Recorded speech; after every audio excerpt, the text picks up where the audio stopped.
días, bienvenidos, adelante. ¿Quieren tomarse un cafecito por aquí atrás? Están invitados.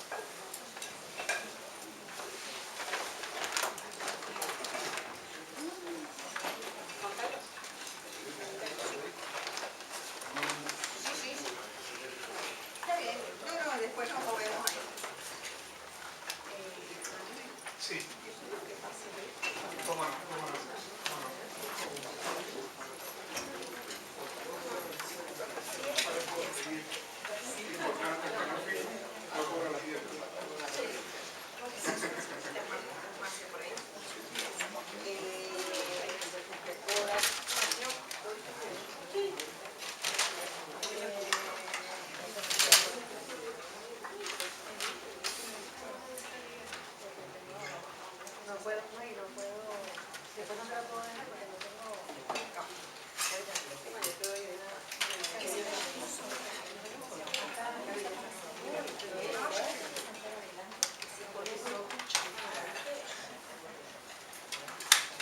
Bueno, buenos días a todas, a todos, encantada de que estemos aquí. En el día de hoy vamos a tener una conversación, una discusión con una distinguida profesora investigadora de la Universidad Interamericana de Puerto Rico y amiga de muchos años, que ha estado pasando una temporada con nosotros acá en Montevideo, y creo que Montevideo va a sentir su partida ya mismo a partir de mañana, porque realmente ya le hemos dado la identidad de boriguaya que corresponde a los pocos puertorriqueños que estamos viviendo acá en el Uruguay. Nos acompañan Juan Carlos Elorza, que está haciendo las veces de anfitrión de esta casa, el ejecutivo de políticas públicas de CAF, y la directora de CAF, Gladys Genua, me ha pedido que la excuse muy sinceramente, porque hoy estamos comenzando un ciclo de debates que se van a hacer desde esta sala. Ya tuvimos uno el mes pasado desde la sala de la presidencia, también una iniciativa conjunta del CLA y de CAF, que fue un conversatorio sobre políticas públicas, comunicación y desarrollo, con motivo de la realización en Montevideo de un congreso de especialistas, de investigadores en el tema de comunicaciones. Juntamos unos 8 invitados internacionales y tuvimos 2 horas de una extraordinaria discusión sobre el papel que cumplen los medios de comunicación en los procesos de desarrollo y la relación con la implementación de políticas públicas. En ese espíritu de crear un espacio donde podamos conversar sobre asuntos que son de gran importancia para el Uruguay y para América Latina, el CLA y CAF hemos tomado entonces la iniciativa de convocar en la medida de lo posible mensualmente un seminario de este tipo. Así que nos complace muchísimo estar hoy acá, y quiero que Juan Carlos Elorza les dé realmente la bienvenida a nombre de la casa, ya que me he tomado esta atribución de poder presentarlo. Perfecto, Marcia, muchas gracias. Muy brevemente, para nosotros es un placer acoger este tipo de eventos que ya, como menciona Marcia, hemos comenzado a apoyar desde CAFA a CLAE. Esta es la casa de ustedes, estamos para ofrecer todo lo que esté en nuestro alcance en apoyo de este desarrollo de estos eventos. Como mencionó Marcia, lamentablemente la directora representante Gladys Genua no pudo ser parte en esta ocasión. Ya había adquirido un compromiso previamente, pero seguramente nos va a estar acompañando en los otros reuniones y eventos que hagamos. Entonces, básicamente para todos los que van llegando, comentarles también que el café no es de utilería, pueden levantarse, tomar. Y esta casa, que por lo pronto es de la CAF, que por lo pronto es prestada, nosotros pronto estaremos con aspiraciones de construir, estaremos funcionando en lo que es antiguamente el mercado central, y se rehabilitará para la CAF un centro cultural y todo eso, y seguramente tendremos mucho más espacio para ofrecerles a ustedes para que continuemos con este esfuerzo. Nada más, Marcia, por favor. Gracias. A ustedes, y espero que sea una velada muy provechosa. Bueno, reconozco también la presencia del vicerrector académico del CLAE, el doctor Néstor da Costa, y de Pablo Cayota, otro investigador de la institución, que es especialista en temas de educación. Después les voy a presentar a las dos personas que van a estar comentando sobre los hallazgos preliminares de la investigación de la doctora Courtwright, que son María Di Barbure y Lidia Barbosa, y en su momento las voy a presentar. Entonces, Daina, creo que la sala es tuya.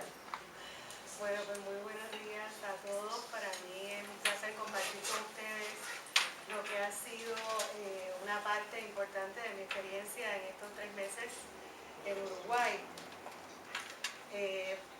Las instituciones o las entidades que han avalado este estudio han sido la Universidad Interamericana de Puerto Rico, Recinto Metro, que mediante una licencia de investigación por 3 meses, un trimestre, me ha permitido llegar hasta acá, y todo el apoyo que he recibido acá, logístico, en términos de torbellino de ideas, cuando estaba presentando ya mi propuesta del Centro Latinoamericano de Economía Humana, CLAE, en la sede de Montevideo, a quienes agradezco enormemente su acogida y su ayuda. Yo quiero ser muy clara en que esto es un informe preliminar. O sea, nosotros hemos terminado la recopilación de datos el miércoles 31 de mayo. Así que lo que voy a compartir con ustedes es un poco la naturaleza del estudio, la metodología que se ha utilizado y algunos hallazgos preliminares que ya se pueden dar por existentes, aunque luego habrá que profundizar en ellos y conectarlos y contrastarlos con otras experiencias, con la teoría, o sea que triangular todo lo que sabemos que un estudio de esta naturaleza es necesario. Las partes del proyecto han sido, en la primera fase, la propuesta de investigación y la obtención de permisos. La segunda fase es la recopilación de datos, con todo lo que ello conlleva. Y la tercera fase, análisis de datos e informe final, que es la que recién se inicia ahora. Luego tendría una cuarta fase, que sería la divulgación de las conclusiones después del análisis final. Si fuera a describirse este estudio, pues podríamos decir que es un estudio cualitativo para recopilar, analizar y luego describir las estrategias utilizadas para desarrollar las competencias de lectura, de comprensión y de escritura con acceso a la tecnología en los años 3º y 6º de primaria en el marco del Plan Celular. Se ha utilizado una muestra de 6 escuelas de Montevideo. ¿Por qué Uruguay? Mucha gente me pregunta, ¿y por qué Uruguay, verdad? Inicialmente me preguntaron por qué Uruguay en Puerto Rico, porque estamos hablando de una gran distancia, ¿no? Pues porque Uruguay en primer lugar es el único país que ha acometido la empresa, ¿no? Ha utilizado su voluntad política para un proyecto, un plan, no un proyecto, un plan de esta magnitud, en que se ha pensado el acceso igualitario a la tecnología como un derecho para la equidad de todos sus ciudadanos garantizado por ley. Y eso solamente se ha visto en este escenario. Además, porque hay casi 2.400 escuelas públicas que recibieron la XO a partir de 2007. Unas XO que, diferente a otros proyectos que han utilizado también computadoras, están hechas especialmente para lo que pensaron que eran las necesidades en las aulas de los niños uruguayos. También porque, y sobre todo, porque ese proceso ha transformado el sistema de enseñanza público en Uruguay yo lo puedo comparar con un gran laboratorio vivo y abierto, en que se pueden mirar y se pueden pensar todas las partes del sistema educativo. Eso para cualquier investigador que se acerque es algo muy importante. Las preguntas de investigación que se han perseguido, ¿no? Las respuestas a estas preguntas son las que se han perseguido, son qué tipo de capacitaciones han recibido los docentes para el desarrollo de las competencias de lectura, comprensión y escritura de sus alumnos bajo el Plan Ceibal, cuáles han sido, desde la perspectiva de los maestros, este es un estudio desde la perspectiva de los maestros, los recursos más útiles para ayudarlos a diseñar estrategias para el desarrollo de las competencias de lectura, comprensión y escritura en un ambiente asistido por la tecnología. ¿Cuáles estrategias con el uso de las computadoras perciben los maestros como más exitosas en el proceso de mejorar las competencias de lectura, comprensión y escritura? ¿Cómo ha incidido la participación de los padres bajo el Plan Ceibal en los procesos de aprendizaje de la lectura y la escritura de sus hijos? Y por último, ¿qué cambios en las estrategias de avalúo o assessment, evaluación formativa, ¿no?, de la lectura, la comprensión y la escritura se han suscitado en las aulas asistidas por la tecnología? Esas son las preguntas de investigación. La metodología es una metodología de estudio de casos en que se han incluido cuestionarios a los maestros, entrevistas semiestructuradas y originalmente se pensó que grupos focales con maestros y directores. Luego yo les haré unas aclaraciones sobre algunas partes de esta metodología que hubo que modificar en función de la particularidad de las escuelas uruguayas. Entrevistas semiestructuradas con maestros de apoyo Ceibal y dinamizadores, observación de clases y de capacitaciones cuando fuera posible, análisis de contenido de documentos oficiales publicados durante la implementación del Plan Ceibal. Esos eran las herramientas, ¿verdad?, los instrumentos de recopilación de datos. Lo primero que hicimos fue la obtención de permisos, ¿verdad? En primer lugar, en la Junta Revisora Institucional de la Universidad Interamericana en Puerto Rico, que tiene una reglamentación muy rigurosa para toda investigación en la que se involucren sujetos humanos, ¿no? Y el Consejo de Educación Inicial y Primaria del Uruguay, que otorgó su autorización para la incursión en las aulas el 9 de abril pasado, ¿no? En cuanto a la recopilación de datos, una breve explicación de cómo fue que se seleccionó la muestra, ¿no? La directora del Departamento Ceibal Tecnología, la maestra inspectora Cristina Nasi, encomienda a la coordinadora de investigación y evaluación, Magister Lidia Barbosa, que nos acompaña hoy por aquí, para convocar a los inspectores de las jurisdicciones, explicarles el proyecto y esperar a que ellos se comunicaran con los inspectores de las escuelas y pensaran cuáles eran las escuelas en que se podía llevar a cabo el estudio, primero porque era de carácter absolutamente voluntario, eso era muy importante en el proyecto, y además de eso porque podían estar corriendo otras iniciativas de incursión en las escuelas, ya fuera por casos de estudio que tuvieran que ver con disertaciones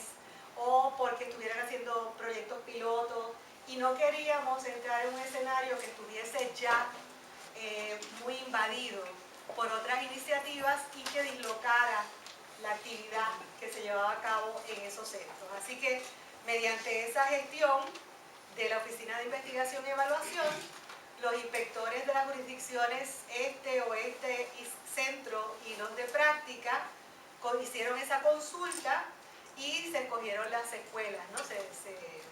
De manera voluntaria se seleccionaron las escuelas que estaban dispuestas a participar del estudio.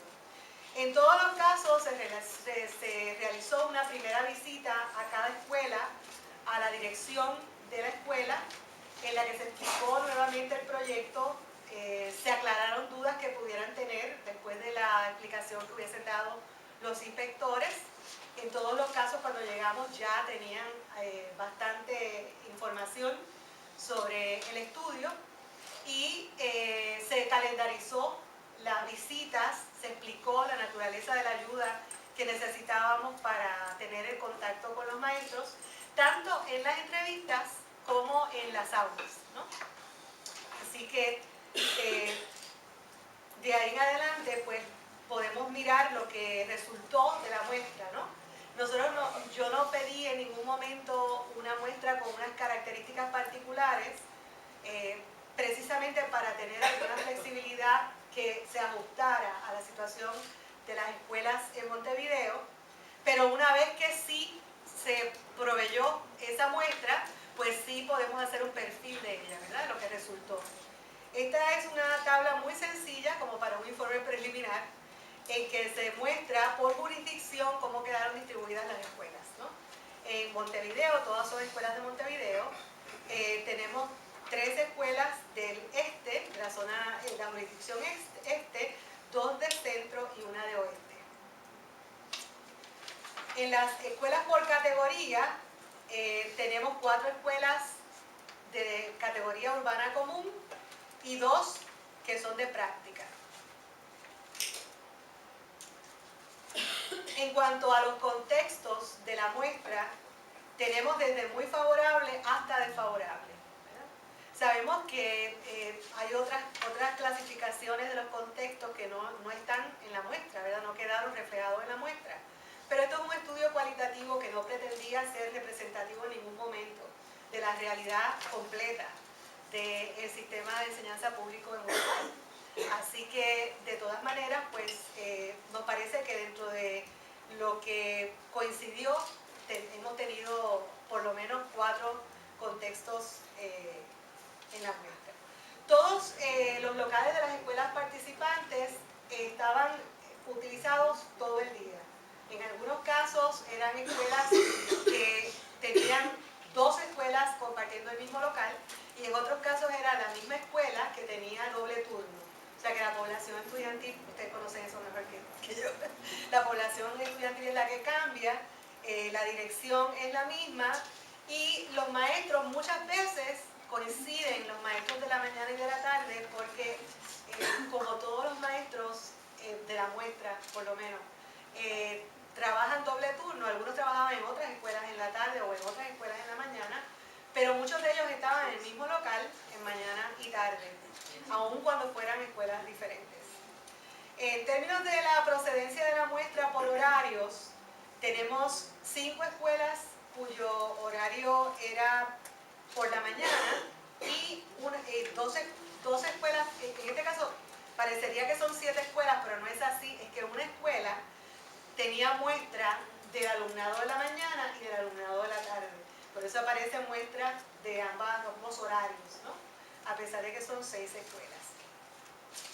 Esto de los horarios, inicialmente a mí no me llamaba mucho la atención en términos de la importancia que podía tener como variable en la observación, ¿verdad?, de la situación en las aulas. Sin embargo, parece ser una variable que para los maestros es de algún peso. Se establece una diferencia en su discurso entre las poblaciones estudiantiles de la mañana y de la tarde. Y con algunas entrevistas con los directores también surgió esa idea de que hay unas diferencias en términos de la población de la mañana y de la tarde que se puede vincular con la situación quizá laboral de las familias de las que provienen, porque la comunidad es la misma a la que atiende la escuela.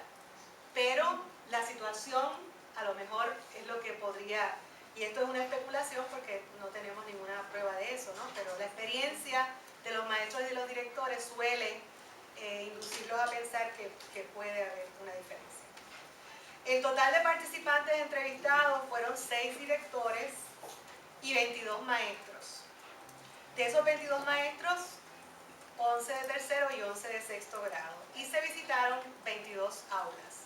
Para cada uno de los maestros entrevistados, una visita en aula, que nos ayudaba un poco, ¿no?, a ese proceso de triangulación, de comparación o de contraste entre lo que el maestro percibía y lo que se podía ver en su aula. La calendarización del estudio fue esta, ¿verdad? De febrero a marzo estuvimos en esa fase de presentación de la propuesta hasta la obtención de los permisos. En abril y mayo se desarrolló hasta el 31 de mayo la recopilación de datos. Recuerden que el 9 de abril fue que se emitió el permiso del Consejo. Y de junio a octubre se espera que se tome el análisis en profundidad de los datos que se recopilaron, hasta llegar a la fase del informe final del estudio, que se espera tener listo para ese momento. Hubo unas modificaciones en la metodología propuesta que ya habían visto, ¿verdad? Por una parte se había pensado hacer en algunos casos grupos focales con los maestros participantes, pero eso no fue posible porque la realidad es que los maestros no tienen el tiempo, no coinciden, en ningún momento coinciden, y como trabajan doble turno en todos los casos de la muestra, era imposible también pedirles que fueran en el contraturno, porque estaban también ocupados. Así que hubo que desarrollar entrevistas semiestructuradas individuales en todos los casos. El otro cambio que tenemos en la metodología es que se había propuesto inicialmente grupos focales o entrevistas semiestructuradas con maestros de apoyo Ceibal.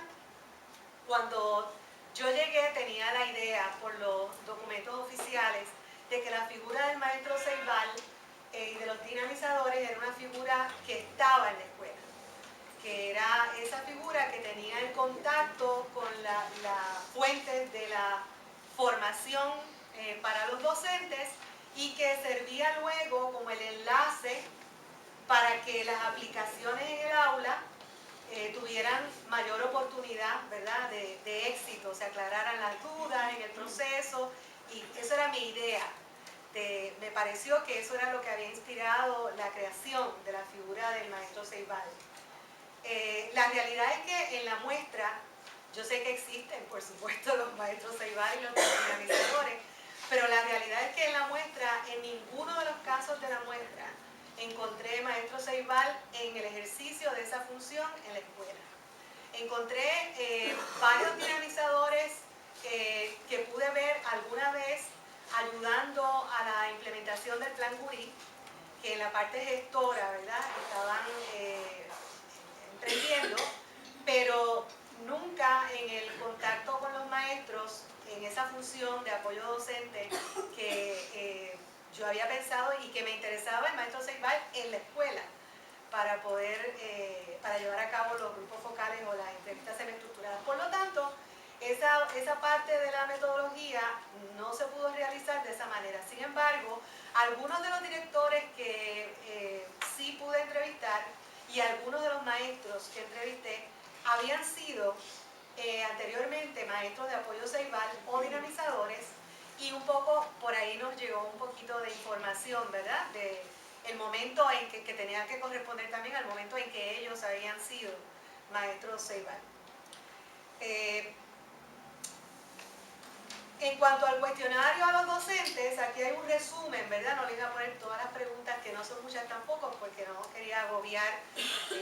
Prefería hacer unas preguntas que me pudieran dar una información que me parecía valiosa e interesante para enmarcar un poco lo que sucede en las aulas, la manera como el maestro se enfrenta a la situación de aula.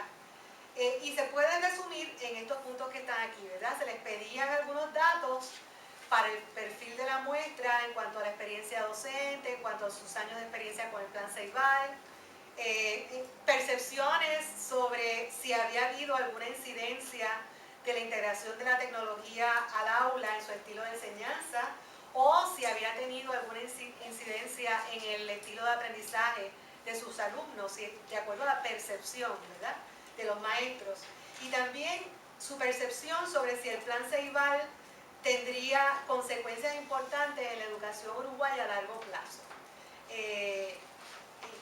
Esa pregunta para mí es muy importante porque un poco le permitía al maestro en su respuesta, que requería también una explicación, situarse, un poco, ¿no? En términos de eso que yo pienso que va a tener como consecuencia, o no, el plan Ceibal, un poco me interpela como docente y requiere que yo me coloque en un lugar respecto a ese futuro, ¿no? Entonces, además queríamos saber cuál consideraban que había sido el logro mayor hasta este momento en que los entrevisté del plan Ceibal y cuál era el área que necesitaba mayor refuerzo. En cuanto a las primeras preguntas, un poco para que tengan idea de la muestra de los participantes, en cuanto a años de experiencia, pues pueden ver que tenemos una distribución, ¿verdad?, igual en todos los grupos de años de experiencia que tenemos acá. Si ustedes lo suman, se dan cuenta de que faltan 2. Y es porque hubo 2 cuestionarios en que dos maestros no contestaron años de experiencia. Sí años con el plan Ceibal, pero no años de experiencia. Así que eso no se pudieron incluir en el perfil.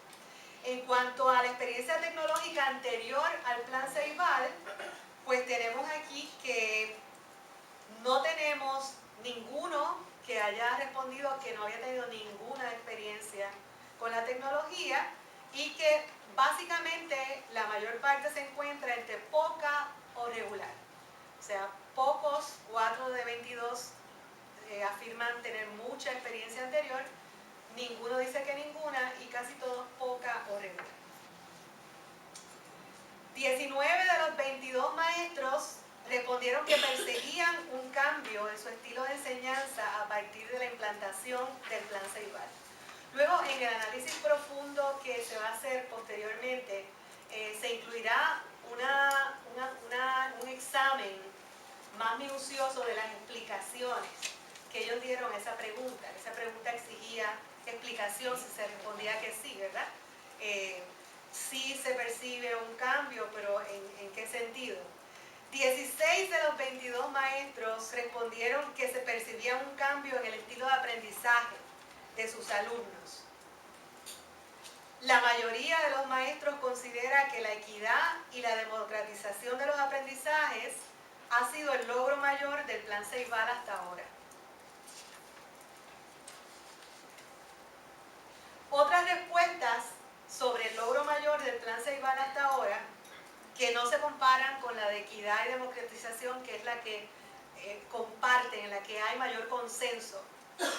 Tenemos el acceso a la información y a propuestas educativas innovadoras, la conectividad extendida a la familia, la posibilidad de interacción con otros, esto está tal cual aparece en la respuesta, la alfabetización tecnológica, y hay una respuesta muy interesante, el logro mayor aún no ha sido, que yo tuve que aclarar con la persona que lo escribió, porque no entendía si eso quería decir que no había habido logro o que faltaban logros, y me explicó que el logro mayor aún no había sido porque faltaba mucho para llegar a la culminación de lo que esa persona esperaba que fuera.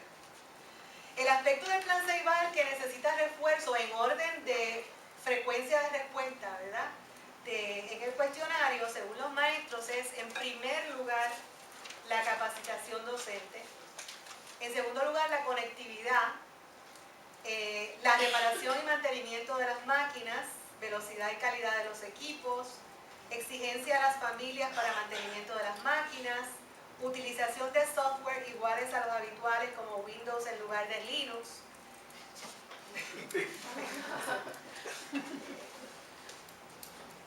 Y ante la pregunta de si pensaban que el plan Ceibal tendría consecuencias importantes en la educación uruguaya a largo plazo, 20 de 22 maestros contestaron que sí.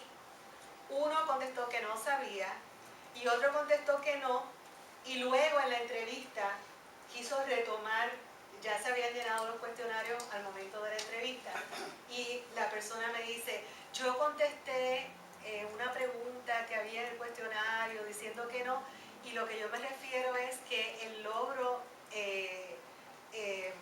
mayor no, no, esa no era, esa fue la anterior. Esta lo que me dijo fue que no había que las consecuencias importantes del plan no estaban en el futuro, sino que ya estaban viéndose en el presente. Entonces lo que contestó fue no, porque ya en el presente estaban. Por eso es que las entrevistas y el uso de algunas herramientas que no son simplemente numéricas ayuda a entender los números, ¿verdad? Los números son importantísimos, pero nos ayuda a entender los números porque estas interpretaciones yo no las hubiera podido de ninguna manera entender, ¿verdad? Según la intención de quien respondió. Las explicaciones que ofrecen los docentes que piensan que el plan Ceibal tendrá consecuencias importantes en el futuro, a largo plazo, son estas. Va a generar una base para utilizar la herramienta en lo laboral y en la educación media. Acuérdense que esto es primaria, ¿verdad? El niño está inmerso en el proceso de informatización del mundo mediante esta herramienta y le permite ser parte del mundo globalizado. El uso de esta herramienta es un paso fundamental en el proceso de enseñanza-aprendizaje en la era digital que vivimos. Modificará la forma de enseñanza y aprendizaje en todos sus aspectos, el rol docente, el del alumno, así como las estrategias. Aporta equidad en las oportunidades educativas, democratización de la educación, acceso rápido para aclarar dudas de inmediato, un nuevo lenguaje y la globalización. Están puestas según la respondida. Las computadoras pueden ofrecerles a los alumnos herramientas de las que hoy no disponen. Puede sustituir otros instrumentos que se usan actualmente, ya que estamos en un mundo de avances tecnológicos. En los niveles de aprendizaje en las distintas áreas del conocimiento y el acompañamiento digital de la XO con respecto al aprendizaje. Buenas, yo puse, ¿verdad? Aclaré, consecuencias. Si la dinámica de enseñanza-aprendizaje se compromete con el fin primordial, formar ciudadanos del mundo hábiles, críticos, reflexivos y autónomos. Desconozco si pueda generar consecuencias positivas en los ámbitos más desfavorecidos. En algunas escuelas, sin dudas, las consecuencias serán beneficiosas. Con el tiempo y apostando a los efectos de las máquinas. Esas son las respuestas. Si nosotros miramos cuidadosamente las respuestas que dieron los maestros a esa pregunta, nos damos cuenta de que se pueden notar en las respuestas grados diferentes de concienciación sobre el proceso de integración de las TIC en las aulas y sus implicaciones. Si nosotros miramos un momentito, nos damos cuenta que cuando se dice, por ejemplo, que las computadoras pueden ofrecer a los alumnos herramientas de las que hoy no disponen o que pueden sustituir algunos instrumentos, una sustitución de unas herramientas, unos instrumentos por otros, es un nivel de concienciación de la potencialidad de las TIC diferente a cuando se dicen cosas como que la dinámica, buenas consecuencias, si la dinámica enseñanza-aprendizaje se compromete con el fin primordial y se establece entonces el fin primordial, formar ciudadanos del mundo hábiles, críticos, reflexivos y autónomos. Porque la figura en la que recae una gran parte de esa responsabilidad es el docente. Si yo pienso, como más adelante alguien mencionó, ¿verdad?, que con el tiempo y los efectos de la máquina sabremos cuál será el futuro del plan, o sea, lo que haya conseguido a largo plazo el plan Ceibal.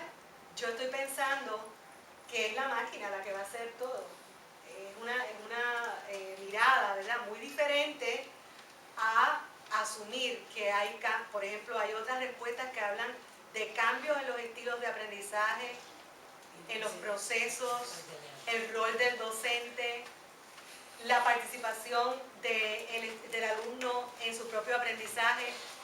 Eso es una conciencia distinta, ¿no? Así que eso me pareció muy interesante y que hay que mirarlo más cuando vayamos a las entrevistas y a lo que tenemos de las visitas en clase, en el análisis profundo.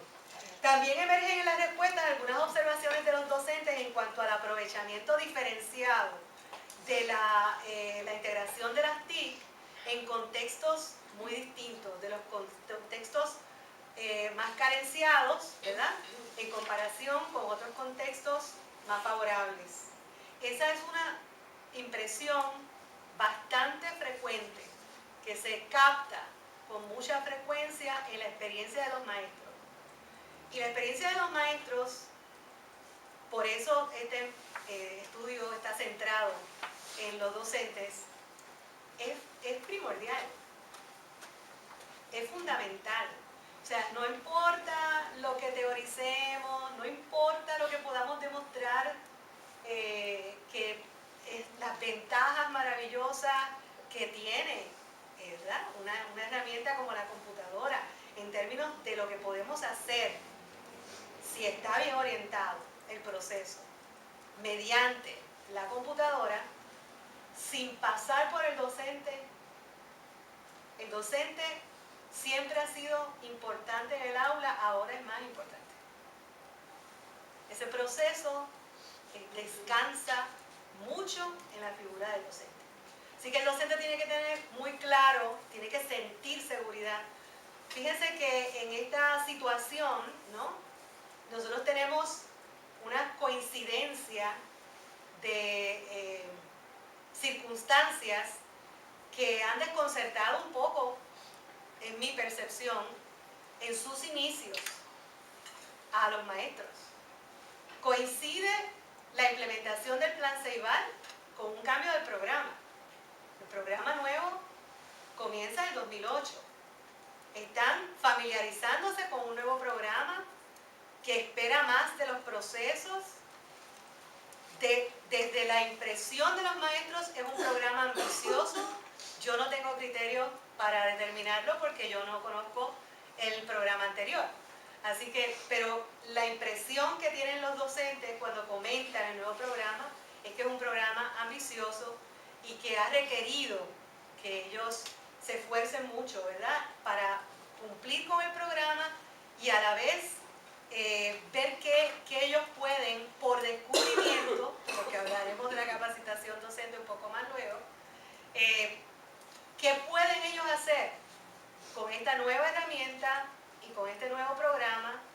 Entonces, los tiempos, los tiempos políticos y los tiempos educativos no son iguales. Hay que aprovechar las coyunturas, porque las coyunturas pueden adelantar, ¿verdad? Pero no se puede esperar resultados inmediatos. Y hay muchas variables que inciden en lo que sucede en las aulas. Muchas variables. Y los maestros las tienen todas juntas allí, ¿verdad?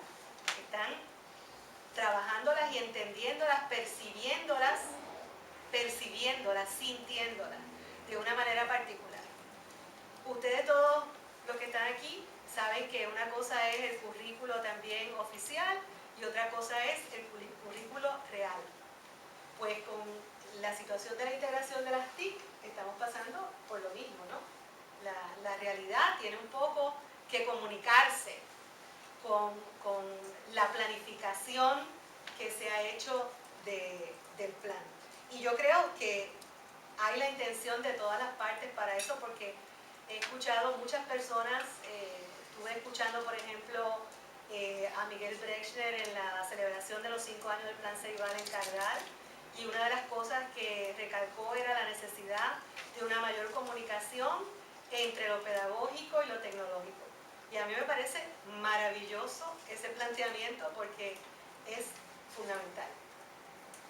Yo estoy segura que los maestros también están muy interesados en que ocurra, que siga ocurriendo y que se mejore, ¿verdad? Hallazgos preliminares de las entrevistas y visitas a las aulas. En primer lugar, los maestros y directores en su mayoría reconocen y valoran el Plan Ceibal como un instrumento de equidad social y democratización de la educación. La mayor parte de los docentes percibe favorablemente las pruebas en línea que se ha posibilitado. Siempre ha habido pruebas, pero había pruebas de soporte papel. ¿Qué trae de novedoso y de interesante para el maestro la prueba en línea? Pues por una parte que puede conocer rápidamente los resultados, puede examinar, ¿verdad?, dónde fallaron sus alumnos, hacer una autoevaluación. No está utilizada para evaluación sumativa, pero hay una autoevaluación. Reconocer también las áreas en que sus alumnos necesitan una intervención diferente a lo que a lo mejor había planificado y replanificar y intervenir a tiempo. Así que esa es una parte de la que ha traído la CXO a la tarea docente que les parece valiosa. En esta muestra del estudio hay escasos ejemplos todavía de una integración de las TIC a las actividades en el aula de maneras diferentes a las que hemos visto siempre en las aulas. O sea, no es que no se hayan utilizado las computadoras, se han utilizado, ¿verdad? De hecho, hay muy pocos casos en que no se utilizaron en la clase. Y no se utilizaron en la clase, yo no estaba forzando, ¿verdad?, a los maestros a utilizarla, sino a que presentaran una clase como ellos la presentarían dentro de su plan que tienen en cualquiera de las materias, porque además en el programa está muy claro que la lectura y la escritura son ejes transversales. O sea que en cualquier materia podrían estar trabajando la comprensión de un texto escrito o la escritura en función de una discusión o de un texto que leyeron de astronomía o de cualquier otra cosa. Sin embargo, los usos que se dan a la computadora en muy pocos casos responden a eso que probablemente tanta gente en el mundo está esperando ver en cuanto a la transformación de las aulas. En muy poco tiempo. O sea, a mí por lo menos me da mucha esperanza ver cómo sí hay algunos ejemplos en una muestra, ¿verdad?, pequeña como esta. Sí los hay. Son una minoría, pero están ahí. En la mayoría de los casos se utiliza, pues, por ejemplo, si fueran a leer de un libro, lo leen de un documento que encontraron en internet, ¿verdad?, que bajaron de internet. O que la maestra les pasó con el flash drive o el pen drive. Desde la perspectiva de los maestros y de los directores, no ha habido una capacitación docente suficiente ni adecuada para alcanzar ese objetivo, esa integración de las TIC en el aula. Y claro, nosotros sabemos, no hay nada más que entrar a los portales, a las páginas oficiales del CI, para la página de Plan Ceibal, portal Ceibal, Plan Ceibal, a Uruguay Educa. Podemos entrar a tantas páginas que están tratando de apoyar la enseñanza, ¿verdad?, con la integración de las TIC.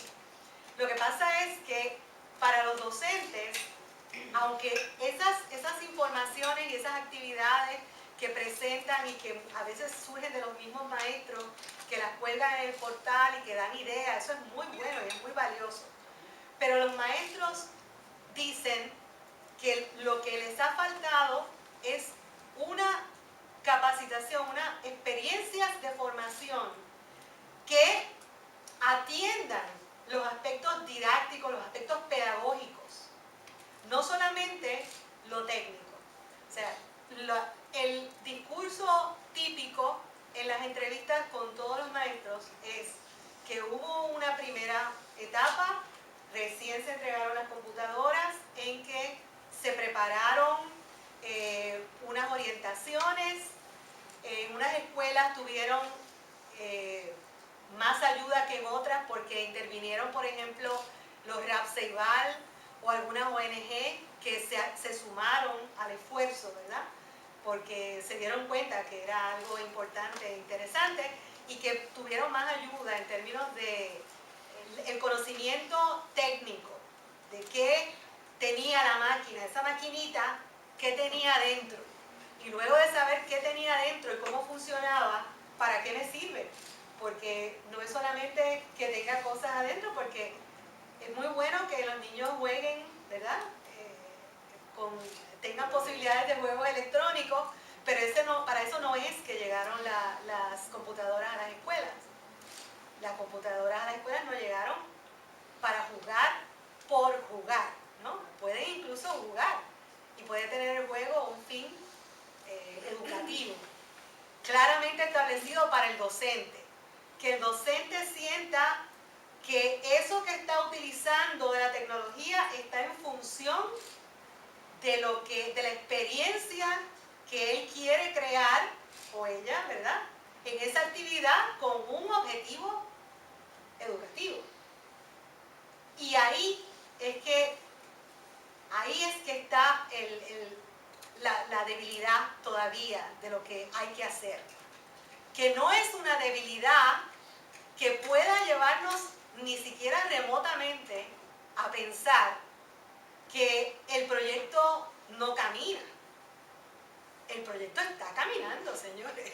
Lo que pasa es que no puede caminar con la velocidad de un cohete. Hay una cantidad de apoyos que necesita todavía para fortalecerse y para que realmente los maestros puedan utilizar como su discreción docente indica esa herramienta, que definitivamente es muy poderosa, pero no por sí misma. Solita no llega muy lejos, ¿verdad?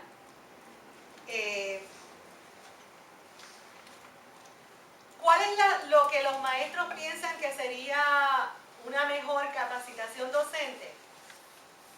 En primer lugar, tenemos que saber que los maestros, como no tienen tiempo para reunirse en la propia escuela y para discutir más allá de unos minutos, ¿verdad? Porque se han desarrollado unas redes de comunicación y de compartir muy interesantes entre los maestros, sobre todo los maestros del mismo grado.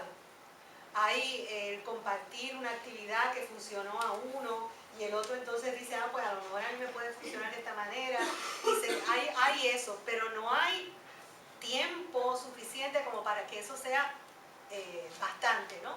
Así que lo que ellos piensan es que si hay una oferta de una experiencia de formación presencial o virtual, debería tener un componente en que alguien hiciera un acompañamiento hasta la escuela, que los ayudara a hacer la aplicación. Y a mí me parece eso bien interesante porque eso es un principio pedagógico que todos conocemos.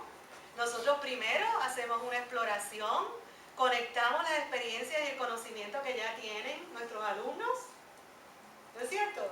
Entonces le presentamos esto que no conocen, vinculado a lo que ya conocen, lo ayudamos a manejarlo, ¿verdad? Creamos situaciones en las actividades para que lo manejen y luego tiene que venir la aplicación para que se acabe de construir ese conocimiento, que no va a estar pegadito así porque lo diga alguien, sino porque tiene que vivirlo y tiene que entender, construir ese conocimiento. Estamos hablando de que estamos en un marco constructivista, pero no le estamos aplicando ese marco a los maestros en su formación docente. Entonces, lo que están pidiendo los maestros es algo que les corresponde para poder hacer lo que se espera de ellos, ¿verdad? Y sentirse más cómodos también en esta situación. El aporte de grupos de la sociedad fuera del sistema público, como la Red de Apoyo al Plan Ceibal y algunas ONG, ha sido muy importante en los casos estudiados. Tanto los maestros como los directores en la muestra entienden que las experiencias de formación son esas que tienen el seguimiento, ¿verdad?, al aula, y con demasiada frecuencia encuentran problemas de conectividad que desaniman al uso de las máquinas, en el uso de las máquinas. Es bien interesante cómo lo han ido tratando de resolver por eso yo les digo que hay tantas cosas que se han hecho que yo siento una gran admiración por todo lo que han hecho hasta ahora. Hay ocasiones en que la escuela se ha encargado de pedir y el sistema se ha encargado de proveerles un grupo, un número de máquinas, aunque fuera limitado, que se mantienen cargadas y se mantienen al día para cuando un maestro tiene una clase en que va a utilizar la XO, poder darle prestadas, ¿verdad?, algunas máquinas para que se pueda llevar a cabo la actividad, aunque de 25 o 22 alumnos le hayan traído 6.